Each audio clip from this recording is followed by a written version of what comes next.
இன்றைக்கி நம்ம பார்க்க போகிறது ஒரு முக்கியமான ஒரு டாபிக் பற்றின ஒரு வீடியோ. நம்ம இந்திய அரசியலமைப்பு சட்டத்தில் கோர்ட்ஸுக்கு கொடுத்த, முக்கியமாக ஹைகோர்ட்டுக்கும் சுப்ரீம் கோர்ட்டுக்கும் கொடுக்கப்பட்ட ஒரு ப்ரிரோகேட்டிவ் பவர், ஒரு முக்கியமான பவர் பற்றி நம்ம பார்க்க போகிறோம். அதாவது ரிட் பெட்டிஷன் அப்படின்னா என்னன்றதை பற்றி பார்க்க போகிறோம்.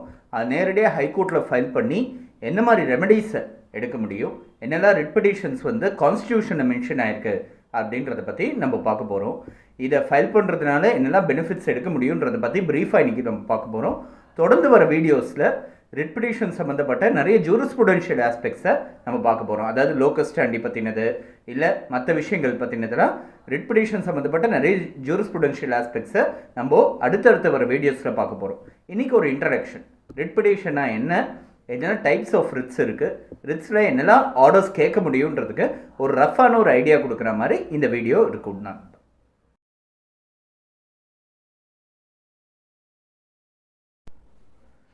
ஃபஸ்ட்டு ரிட் அப்படின்னா என்னன்றதை பார்ப்போம். ரிட்டுன்றது ஒரு ஆணை, ஒரு ஆர்டர் ஒன்று அப்படின்றத தெரிஞ்சுக்கணும். இந்த ரிட்டுன்றதை கேட்டு ஃபைல் பண்ணக்கூடிய ஒரு பெட்டிஷனுக்கு பேர் ரிட் பெட்டிஷன், ரிட் மனு அப்படின்றது பேர். இந்த ரிட் மனுவை நேரடியாக ஹைகோர்ட்லேயோ இல்லை ஒரு சில கேசஸில் நேரடியாக சுப்ரீம் கோர்ட்லேயோ கூட ஃபைல் பண்ண முடியும்.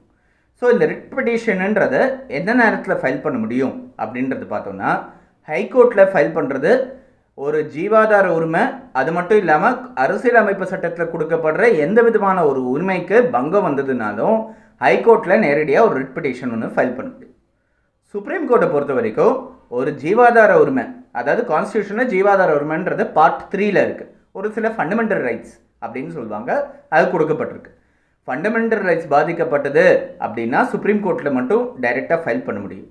ஃபண்டமெண்டல் ரைட்ஸ் பாதிக்கப்பட்டதுனாலும் இல்லை வேறு எந்த விதமான ரைட்ஸ் கான்ஸ்டியூஷனல் ரைட்ஸ் பாதிக்கப்பட்டதுனாலும் ஹைகோர்ட்டில் ஒரு ரிட் பெட்டிஷன் ஒன்று ஃபைல் பண்ண முடியும். ஆனால் இதை சொல்கிறது பிரயோஜனம் இல்லை. ஏன்னா எந்த ரைட்டாக இருந்தாலும் ஆர்டிகல் 21 ரைட் டு லைஃப்னு இருக்குது, வாழறதுக்கான உரிமை, அதுக்குள்ளே வந்துடும், எங்கம்பாஸ் ஆகிடும்ன்றதை நம்ம தெரிஞ்சுக்க முடியும். ஸோ என்ன போட்டாலும் அந்த ரைட் டு லைஃப் கீழே கொண்டு வர முடியும்ன்றதை தெரிஞ்சுக்க முடியும்.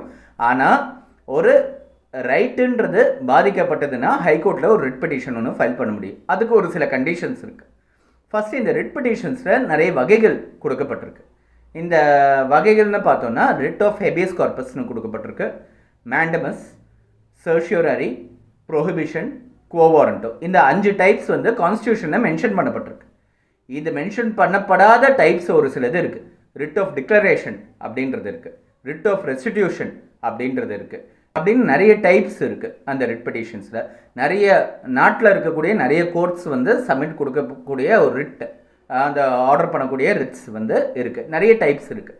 இந்த ஹெபியஸ் கார்பஸே இருக்குது, அதே மாதிரி சர்ஷியோரரின்னு இருக்குது, மேண்டமஸ்ன்னு இருக்குது. ரெண்டுத்தையும் மிக்ஸ் பண்ணி சர்ஷியோராரிஃபைடு மேண்டமஸ்ன்றதை ஃபைல் பண்ணுறது உண்டு, மேண்டமஸிஃபைடு சர்ஷியோராரின்றதை ஃபைல் பண்ணுறது உண்டு, ப்ரொஹிபிட்டரி மேண்டமஸ் அப்படின்னு ஃபைல் பண்ணுறது உண்டு. ஸோ நிறைய டைப்ஸ் இருக்குது. அதை பற்றி நம்ம பின்னாடி வர வீடியோஸில் நம்ம பார்ப்போம்.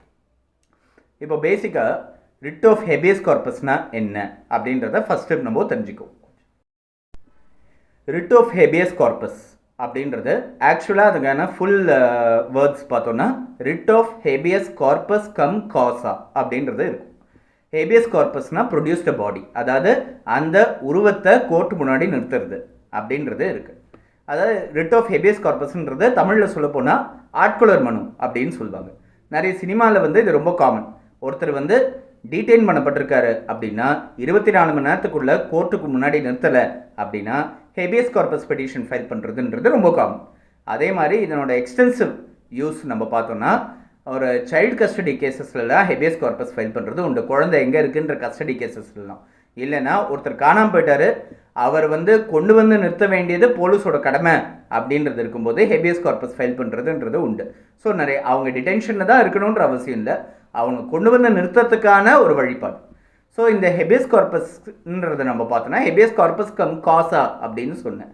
அதாவது அந்த உருவத்தை மட்டும் கோர்ட் முன்னாடி நிறுத்துறது அவங்களோட கடமை இல்லாமல் அந்த உருவம் ஏன் கோர்ட் முன்னாடி அவங்களோட ரைட்ஸ் பாதிக்கப்பட்டது அப்படின்னும் கோர்ட் முன்னாடி அந்த ரீசன்ஸை விவரிக்க வேண்டியதும் ஒரு கடமையாக இருக்குது. ஸோ இதுதான் habeas corpus cum Gaza, produced a body with reasons அப்படின்றது பேர். இல்லை டிடென்ஷன் அப்படின்றது சொல்லுவோம், சிறையிடப்படுறது அப்படின்னு சொல்கிறோம். அதில் 3 வகை இருக்குது அப்படின்றத தெரிஞ்சுக்கும். ஒன்று வந்து பை த கோர்ட், அதாவது கோர்ட்டோட உத்தரவால் ஒருத்தர் சிறையிடப்பட்டார் அப்படின்னா அது ஒரு வகை. ரெண்டாவது பை பப்ளிக் அத்தாரிட்டி, பப்ளிக் அத்தாரிட்டியோட உத்தரவுனால அவங்களோட ரீசன்ஸ்னால அது சிறையிடப்பட்டாங்கன்னா, கோர்ட்டால் சிறையிடப்படுறது ஒரு பனிஷ்மெண்ட், ஒரு தண்டனை அனுபவிக்கும் போது மட்டும்தான் கோர்ட்டோட ஆர்டரால் சிறையிடப்படுவாங்க. அதே மாதிரி பை பப்ளிக் அத்தாரிட்டின்னு பார்த்தோன்னா, ஒன்று ஒரு தண்டனை அனுபவிக்கும் போது சிறையிடப்படுவாங்க, அது ஒரு பார்ட்டு, ஒரு பியூனிட்டிவ் டிடென்ஷன் அப்படின்னு பேர். இன்னொரு பாசிபிலிட்டி என்னென்னா, அவங்களுக்கு வந்து ஒரு பர்டிகுலர் ரீசன் ஒன்று, அதாவது ஒரு ப்ரிவென்டிவ் டிடென்ஷன்னு சொல்லுவாங்க. இவங்களை வெளியே இருந்தாங்கன்னா அவங்களால சொசைட்டிக்கு எதனா பாதிப்பு இருக்கும் அப்படின்னு சொல்லக்கூடிய ஒரு ரீசன். இந்த மாதிரி ப்ரிவென்டிவ் டிடென்ஷனில் வந்து அவங்கள அரெஸ்ட் பண்ணி வைக்கிறதுக்கான வாய்ப்புகள் இருக்குது. மூணாவது டைப் டிடென்ஷனில் வந்து பார்த்தோன்னா பை ப்ரைவேட் பர்சன்ஸ், அதாவது தனிநபரால் சிறையிடப்படுதல் அப்படின்றது இருக்குது. ப்ரைவேட் பர்சன்ஸ்னால் என்னவோ வேணாலும் இருக்கலாம். ஒரு காலேஜில் வந்து ஒருத்தரை வந்து கதவில் சாத்தி வைக்கலாம், ஒரு குழந்தைய வந்து கஸ்டடியை வந்து அவர் ஸ்பௌஸ் கிட்ட கொடுக்காம அவரே வச்சுருக்கலாம். ஸோ அந்த மாதிரி நிறைய ரீசன்ஸ் இருக்குது. Detention by private persons. இந்த எந்த விதமான டிடென்ஷனாக இருந்தாலும் அந்த சிறையிடப்பட்ட அந்த நபரை கோர்ட்டு முன்னாடி கொண்டு வந்து நிறுத்தி லீகலாக அவங்களோட உரிமைகளை ப்ரொடெக்ட் பண்ணுறதுக்காக, பாதுகாக்கிறதுக்காக கொடுக்கப்படுற ஒரு ப்ரிரோகேட்டிவ் ரிட்டு தான் ஹெபியஸ் கார்பஸ் அப்படின்றது தெரிய வரும். இது வந்து ஹெபியஸ் கார்பஸ்ன்றது ரொம்ப நார்மலாக நம்ம பார்க்குறோம். அந்த சிறையிடப்பட்டவரோட கையெழுத்து தேவைன்றது கிடையாது. அதனால் கூட பாதிக்கப்பட்ட நெக்ஸ்ட் ஃப்ரெண்டு கூட கையெழுத்து போடலாம். ஏன்னா ஒரு சில கேசஸில் ஒரு பிரிசனர் வந்து கொடுத்த ஒரு போஸ்ட் கார்டை பேஸ் பண்ணி அவங்கள ரிலீஸ் பண்ணியிருக்காங்க. ஹெபியஸ் கார்பஸாக அதை ட்ரீட் பண்ணி சுப்ரீம் கோர்ட்டுக்கு அவர் எழுதி போட்ட ஒரு போஸ்ட் கார்டை வந்து அடிப்படையாக வச்சு அவங்கள வந்து ரிலீஸ் பண்ணுறதுக்கான ஆர்டர்ஸ் பாஸ் பண்ணியிருக்காங்க. ஸோ ஹெபியஸ் கார்பஸ்ன்றது ரொம்ப ஒருத்தரோட அடிப்படை உரிமையை வந்து பாதுகாக்கிறதுக்கான உருவாக்கப்பட்ட ஒரு முக்கியமான ஒரு ரெமெடின்றது நம்ம சொல்லலாம். ரெண்டாவது டைப் ரிட் ஆஃப் மேண்டமஸ் அப்படின்றது பேர். ரிட் ஆஃப் மேண்டமஸ்னால் ஒரு பப்ளிக் டியூட்டியை செய்ய சொல்லி, ஒரு கடமையை செய்ய சொல்லி ஒரு பப்ளிக் ஆஃபீஸரை வந்து கேட்டு சொல்லி ஃபைல் பண்ணுறப்படுற, அது கொடுக்கப்படுற ஒரு ஆணை அப்படின்றது சொல்லலாம். அவருக்கு ஒரு டியூட்டி இருந்திருக்கணும், அந்த கடமையை சரியாக செய்யாமல் இருந்திருக்கணும், அதுக்காக பாதிப்பு ஏற்பட்டிருக்கணும். அந்த பாதிப்புனால இந்த கடமையை சரியாக செய்யுங்கன்னு சொல்லிட்டு ஒரு லெட்டர் ஒன்று எழுதி போட்டணும். அந்த லெட்டருக்கு ரெஃப்யூஸ் பண்ணியிருக்கணும், இல்லை அதுபடி நடந்துக்காமல் இருந்திருக்கணும். இப்படிலாம் இந்த கண்டிஷன்ஸ்லாம் ஃபுல்ஃபில் ஆச்சுன்னா ரிட் ஆஃப் மேண்டமஸ்ன்றதை அலோவ் பண்ணுவாங்க. ரொம்ப நிறைய காமன் எக்ஸாம்பிள்ஸ் வந்து ரிட் ஆஃப் மேண்டமஸ்க்கு இருக்குது. ஃபார் எக்ஸாம்பிள், இபியோட ஹை டென்ஷன் லைன் ஒருத்தர் லேண்டு மேலே போகிறதுன்னு வச்சுக்கோங்க. அந்த ஹை டென்ஷன் லைனை மூவ் பண்ண சொல்லி ஒரு ரெப்ரசன்டேஷன் ஒன்று கொடுக்குறாரு. அதை மூவ் பண்ணுறதுக்கு அவங்க தவிர்க்கிறாங்க, அதை பண்ணல அப்படின்னா ஹைகோர்ட்டுக்கு அப்ரோச் பண்ணி ரிட் ஆஃப் மேண்டமஸ் கேட்குறதுன்றது உண்டு. இன்னொரு எக்ஸாம்பிள் பார்த்தோன்னா, ஒரு பர்டிகுலர் ஒரு வேலையை செய்ய சொல்லி ஒரு ஃப்ளைஓவர் மேம்பாலம் கான்ட்ராக்ட் பாதியில் நிற்கிறது. ஒரு பப்ளிக் இன்ட்ரெஸ்ட் லிட்டிகேஷன் ஒருத்தர் ஃபைல் பண்ணுறதுக்காக ஒரு 500 பேர் வந்து சேர்ந்து கழுத்து போடுறாங்க, இந்த மேம்பாலம் இமீடியட்டாக வந்தாகணும், இது கன்ஸ்ட்ரக்ஷன் பாதியில் நிற்கிறதுன்றதுனால கஷ்டமாக இருக்குது அப்படின்னு சொல்லி ரைட் டு இன்ஃபர்மேஷன் ஆக்டில் அது சம்மந்தமான ஃபண்ட்ஸ் சம்மந்தமான எல்லா இன்ஃபர்மேஷனும் சேகரிச்சுக்கிட்டு ஹைகோர்ட்டில் வந்து அப்ளை பண்ணுறாங்க. இது ஏற்கனவே நாங்கள் ஒரு ரெப்ரசன்டேஷன் ஒன்று கொடுத்து அது நடக்காமல் இருக்கிற பட்சத்தில் இதுக்கு ரிட் ஆஃப் மேண்டமஸ்ன்றதை ஹைகோர்ட் கொடுக்கலாம்.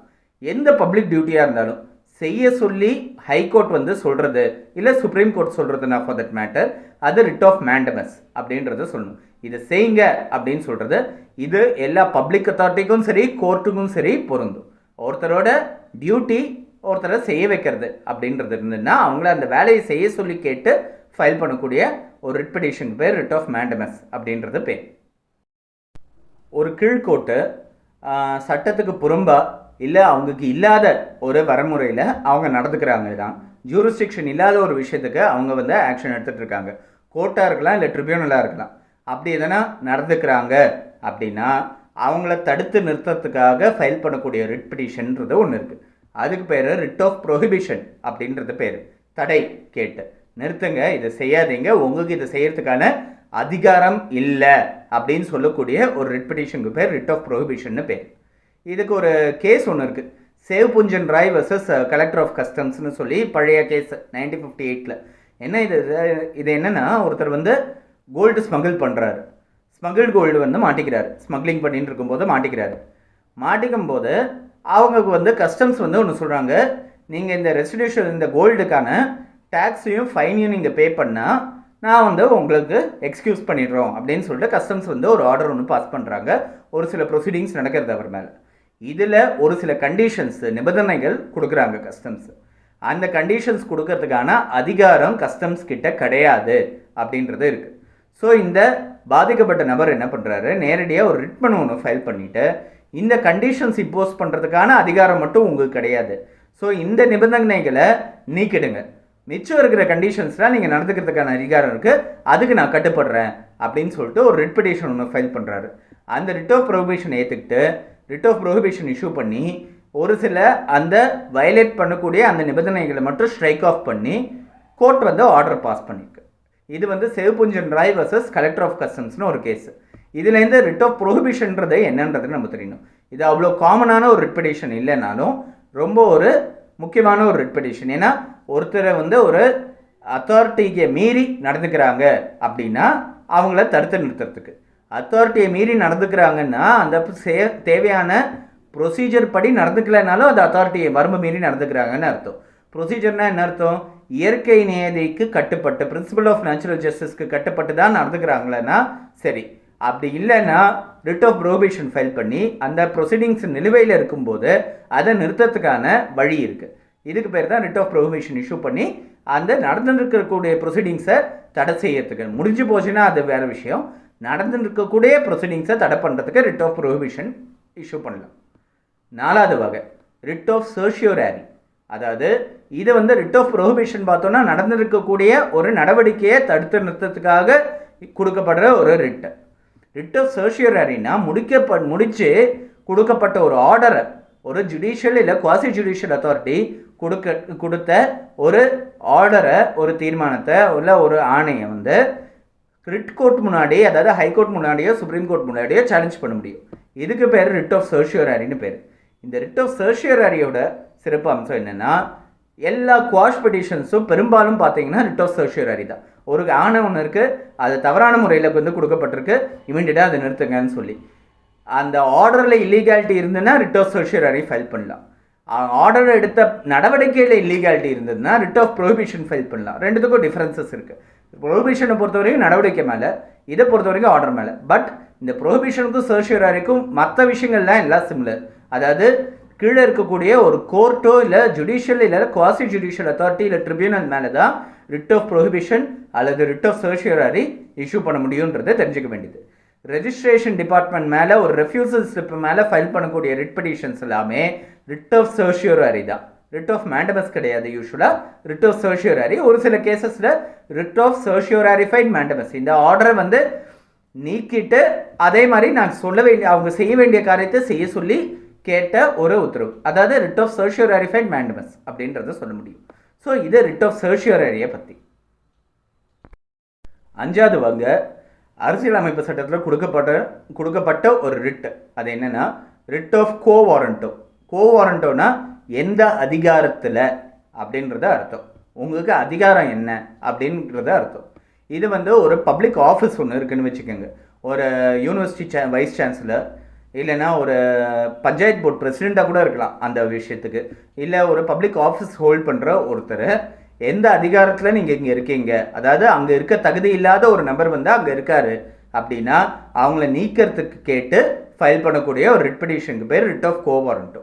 இது வந்து எலெக்ஷன் சம்மந்தப்பட்ட கேசஸில் ரொம்ப காமனாக பார்க்க முடியும்.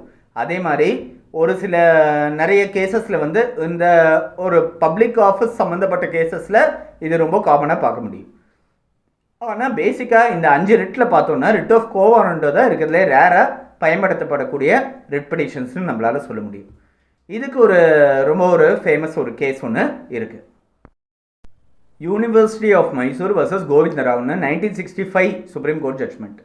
இதில் என்னென்னா 3 கண்டிஷன்ஸ் கொடுக்கப்பட்டிருக்கு.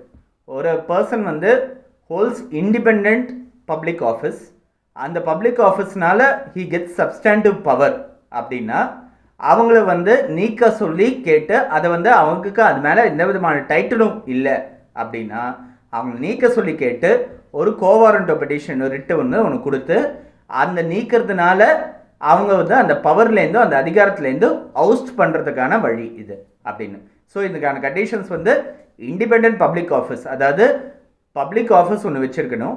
அந்த பப்ளிக் ஆஃபீஸ்னால சிக்னிஃபிகண்ட் பவர் ஒன்று அவருக்கு கிடச்சிருக்கணும். மூணாவது, அந்த பவருக்கும் அந்த பப்ளிக் ஆஃபீஸ்க்கும் இவருக்கு எந்த விதமான நியாயமான அதிகாரங்கள் இருக்கக்கூடாது. தவறான முறையில் அவர் அந்த பப்ளிக் ஆஃபீஸ்க்கு வந்திருக்கணும். அப்படி இருந்ததுன்னா அந்த பப்ளிக் ஆஃபீஸ்லேருந்து ஒருத்தர் நீக்கிறதுக்கு ஃபைல் பண்ணக்கூடிய ஒரு ரிட் பெட்டிஷன் பேர் ரிட் ஆஃப் கோ வாரண்டோ.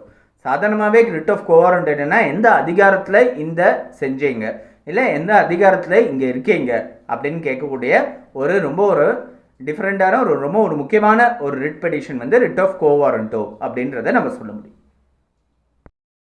இந்த ரிட் பெட்டிஷன்ஸை பொறுத்த வரைக்கும் பேசிக்காக தெரிஞ்சுக்க வேண்டியது ஒரு சில விஷயங்கள் இருக்குது. ஹேபியஸ் கார்பஸ் ரிட் பெட்டிஷனை பொறுத்த வரைக்கும் எப்போவுமே மினிமம் 2 ஜட்ஜு உள்ள பெஞ்ச் முன்னாடி தான் வரும். எதர் சீஃப் கோர்ட்லேயோ, சீஃப் ஜஸ்டிஸோட கோர்ட்லேயோ, இல்லை அதுக்கு அடுத்த இருக்கிற கோர்ட்லேயோ வரும். அதே மாதிரி பப்ளிக் இன்ட்ரெஸ்ட் லிட்டிகேஷன் எல்லாமே 2 ஜட்ஜு உள்ள பெஞ்ச் சீஃப் ஜஸ்டிஸ் கோர்ட்டில் தான் யூஸ்வலாக வரும். அது வந்து ஒரு ஒரு பிரின்சிபல்ன்றதை நம்ம தெரிஞ்சுக்கணும். அதே மாதிரி ரிட் பெட்டிஷன்ஸோட கோர்ட் ஃபீ பார்த்தோம்னா இப்போ இருக்கிற நிலவரப்படி ரிட் பெட்டிஷன்ஸ்க்கு பே பண்ண வேண்டிய கோர்ட் ஃபீ வந்து 750 ரூபாய், 750 ருபீஸ். அந்த ஸ்டாம்ப் வந்து மேலே வச்சு ரிட் பெட்டிஷன் ஃபைல் பண்ணணும். Mandamus, writ of mandamus file பண்ணுறதா இருந்தால் முக்கியமாக தேவைப்படக்கூடியது அந்த ரெப்ரசன்டேஷன், அதாவது டிமாண்ட் அண்ட் ரெஃப்யூசல் முக்கியமாக தேவைன்றதை நான் ஏற்கனவே சொன்னேன். மேண்டமஸ் அதாவது இந்த காரியத்தை செய்யுங்கன்னு நேரடியாக கேட்டு அவங்க செய்யாமல் இருந்தது அந்த ரெப்ரசன்டேஷனுக்கு வரப்பட்ட அந்த பதில் ரெண்டுத்தையும் அட்டாச் பண்ணாதான் ரிட் ஆஃப் மேண்டமஸ் ஃபைல் பண்ண முடியும். இல்லைனா அந்த ரிட் ஆஃப் மேண்டமஸை அட்மிசிபிள் ஆகாது அப்படின்றத தெரிஞ்சுக்க வேண்டியது. ஒரு சில கேசஸில் ரொம்ப ஒரு டிஸ்டிங்டான கேசஸில் சுப்ரீம் கோர்ட் சொல்லியிருக்காங்க, அந்த லெட்டர் அனுப்புறதுனாலே ஒரு எம்டி ஃபார்மாலிட்டியாக இருந்ததுன்னா நீங்கள் லெட்டர் அனுப்பணுன்ற அவசியம் இல்லை அப்படின்னு சொல்லியிருக்காங்களே தவிர்த்து ஜென்ரலாக ஹைகோர்ட்ஸ் வந்து அக்செப்ட் பண்ணுறது ரிட் ஆஃப் மேண்டமஸ் வந்து அந்த லெட்டரோட சேர்த்து, அதாவது அந்த ரெப்ரசன்டேஷனோட சேர்த்து கொடுத்தா தான் ரிட் ஆஃப் மேண்டமஸ் அக்செப்ட் பண்ணுவாங்கன்றது தெரிஞ்சுக்க வேண்டியது. ரிட் ஆஃப் சர்ஷியோரரியை பொறுத்த வரைக்கும் judicial and quasi judicial authorities மேலே தான் மட்டும்தான் ஃபைல் பண்ண முடியும். அதுக்கு ஒரு சில எக்ஸெப்ஷன்ஸ் இருக்குது. ரிட் ஆஃப் சர்ஷியோரரிக்கும் சரி, ப்ரொஹிபிஷன்ஸுக்கும் சரி, judicial and quasi judicial authority மேலே தான் ஃபைல் பண்ண முடியாது தவிர்த்து அதுக்கும் ஒரு சில எக்ஸெப்ஷன் இருக்குது. ஒரு ஆர்டரை குவாஷ் பண்ண சொல்லி ஒரு ரிட் பெட்டிஷன் ஃபைல் பண்ணுறதா இருந்தோமே ஆனால் அந்த ஆர்டரோட ட்ரூ காப்பி அல்லது சர்டிஃபைட் காப்பியை வந்து அந்த ரிட் பெட்டிஷன் பண்டிலில் வைக்க வேண்டியது. அதே மாதிரி எதிர்த்தரப்பினர் எத்தனை பேர் இருக்காங்களோ அவங்களுக்கு தேவையான காப்பீஸை சேர்த்து சர்வ் பண்ண வேண்டியது அவசியமானது. இது வந்து ஒரு பப்ளிக் அத்தாரிட்டி மேலே தான் ரிட்டு யூஸ்வலாக ஃபைல் பண்ணுவாங்க. அந்த பப்ளிக் அத்தாரிட்டியோட ஒரு சில கண்டிஷன்ஸ் இருக்குது. அதெல்லாம் அடுத்தடுத்த வீடியோவில் நம்ம பார்ப்போம். ஸ்டேட்னா என்ன, அஜய் ஹாசியா கேஸில் என்னெல்லாம் வந்து கண்டிஷன்ஸ் கொடுக்கப்பட்டிருக்கு, ஆர்டிகல் 12 கான்ஸ்டியூஷன் என்னென்னா கொடுக்கப்பட்டிருக்கு, அந்த மாதிரி விஷயங்கள்லாம் அடுத்தடுத்த வீடியோவில் பார்ப்போம். இது பேசிக்காக ரிட் பெட்டிஷன்ஸில் தெரிஞ்சிக்க வேண்டிய ஒரு பேசிக் விஷயங்கள். இந்த ரிட் பெட்டிஷனில் ரொம்ப முக்கியமானது, நிறைய பேர் செய்கிற ஒரு தப்பு, அதை வந்து திருத்திக்க வேண்டிய ஒரு விஷயம், தெரிஞ்சிக்க வேண்டிய ஒரு விஷயம் என்னென்னா, ஜென்ரலாக ஒரு தீர்வு காண முடியும் அப்படின்னா ரிட் பெட்டிஷன் மூலமாக அதை கேட்கக்கூடாது அப்படின்றது இருக்குது. அதாவது ஒரு விஷயத்துக்கு நேரடியாக அப்பீல் ஃபைல் பண்ணுறதுக்கான ப்ரொவிஷன் இருக்குது சட்டத்தில் அப்படின்னா ரிட் மனு ஃபைல் பண்ணி அதை சர்ஷியோரரி மூலமாக சேலஞ்ச் பண்ணக்கூடாது அப்படின்றது இருக்குது. So when ordinary remedy exist, extraordinary remedy cannot be asked for redress அப்படின்றது இருக்குது. ஸோ இது ரொம்ப ஒரு முக்கியமான ஒரு விஷயம் தெரிஞ்சுக்க வேண்டியது. இதெல்லாம் ரிட் பெட்டிஷன் சம்மந்தப்பட்ட ஒரு முக்கியமான பாயிண்டர்ஸ். அடுத்த வர வீடியோவில் நம்ம ரிட் பெட்டிஷன் சம்மந்தப்பட்ட நிறைய ஜூரிஸ்ப்ருடென்ஷியல் ஆஸ்பெக்ட்ஸை தெரிஞ்சுக்குவோம்.